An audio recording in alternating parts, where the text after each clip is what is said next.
How to download Geometry Dash on PC. Hi guys, welcome back to my channel. In today's tutorial, I'm going to show you step by step how to download Geometry Dash on your PC.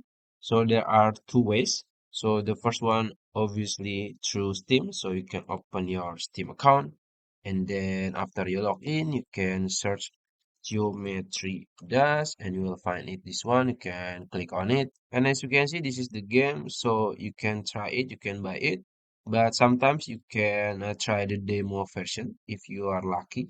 And then the second way is you can go to Google, and then you can search for geometry dash blue stacks, this one, and then you will find it in your first choice, bluestack.com. You can click on it, and then you can just download the geometry dash on BlueStack, and then you can play it on BlueStack. So I think that's it. If you found this video helpful, please like this video and subscribe to my channel. Thank you.